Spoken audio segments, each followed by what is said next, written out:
Kulit merupakan salah satu organ penting yang berfungsi melindungi tubuh manusia dari paparan dunia luar. Kulit ini terdiri dari berbagai macam lapisan, seperti epidermis, dermis, dan juga hipodermis. Pada lapisan epidermis terdapat berbagai macam sel, seperti sel melanosit, sel basal, sel keratinosit, dan juga sel Langerhans, di mana masing-masing sel ini memiliki fungsi tersendiri. Jika ada gangguan dalam pertumbuhan sel-sel tersebut, maka bisa terjadi suatu kondisi kanker kulit. Kanker kulit bisa terjadi pada area-area tubuh yang terkena sinar matahari, seperti misalnya wajah, bibir, dan juga leher, serta tangan dan kaki. Namun, tidak menutup kemungkinan kanker kulit juga terjadi pada daerah lain, seperti misalnya telapak kaki, punggung, dan juga alat kelamin. Saya Dr. Narotama Tunjung, spesialis bedah plastik, rekonstruksi, dan estetik, atau biasa dipanggil Dr. Tommy, akan membahas lebih lanjut tentang kanker kulit.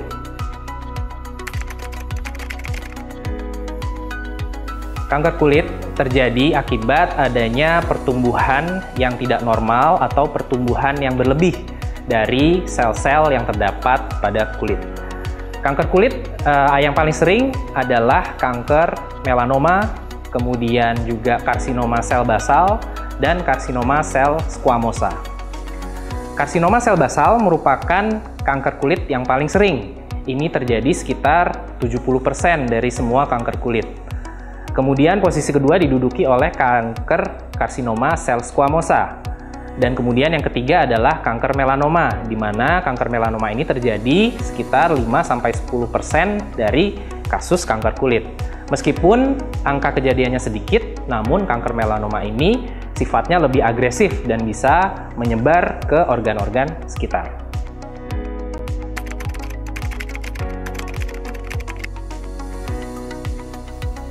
Penyebab kanker kulit belum diketahui secara pasti.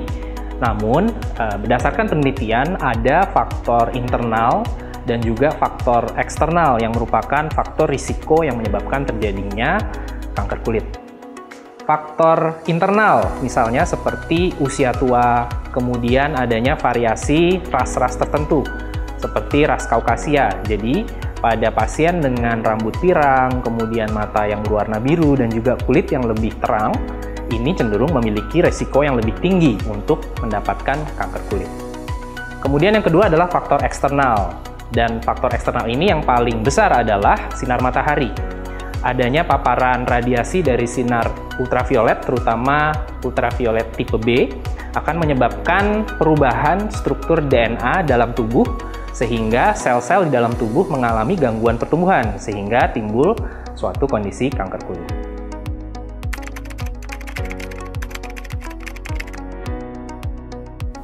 Tanda dan gejala kanker kulit kita bagi sesuai dengan jenis kanker kulit, jadi ada 3. Yang pertama adalah melanoma. Untuk melanoma ini, tandanya adalah bentuknya seperti tahi lalat. Kemudian biasanya bentuknya juga tidak bulat atau tidak simetris. Kemudian warnanya juga biasanya tidak homogen atau tidak mendapatkan satu warna. Jadi artinya dalam satu tahi lalat ada warna hitam, ada warna abu-abunya, kemudian ada warna coklatnya. Kemudian melanoma ini juga bisa sedikit meninggi dan ukurannya bisa lebih dari 0,5 cm dan kadang juga melanoma ini bisa gatal dan mudah berdarah. Kemudian yang kedua, karsinoma sel squamosa.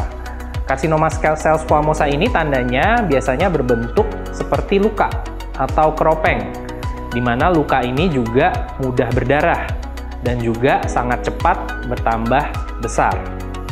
Kemudian yang ketiga, karsinoma sel basal. Ini ciri-cirinya adalah bentuknya seperti tahi lalat juga dan berwarna hitam, dan tahi lalat ini dapat bentuknya besar dan juga meninggi dan juga dapat berdarah, namun dia bertambah besarnya tidak sangat cepat, jadi lebih lambat dalam pertumbuhannya.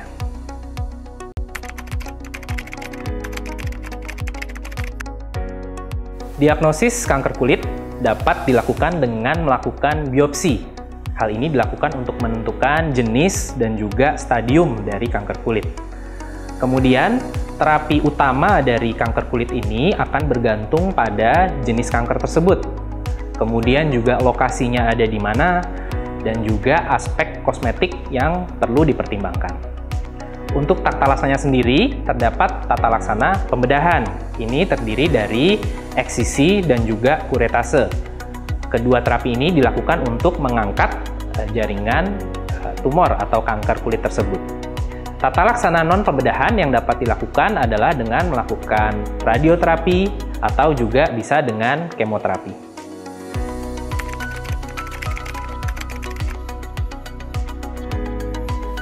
Tindakan pencegahan kanker kulit dapat dilakukan secara primer dan juga secara sekunder.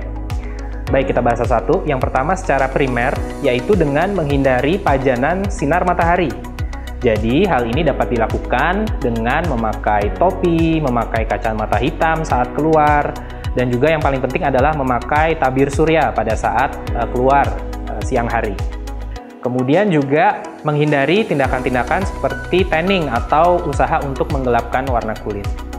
Kemudian yang kedua, secara sekunder. Hal ini dapat dilakukan dengan melakukan sakuri atau periksa kulit sendiri. Hal ini dapat dilakukan pada setiap 1-3 bulan sekali. Jika Anda memiliki gejala dan tanda terkait kanker kulit, maka segeralah konsultasikan dengan dokter kepercayaan Anda di RSUI. Jangan lupa untuk subscribe, komen, dan juga like video ini ya. Terima kasih.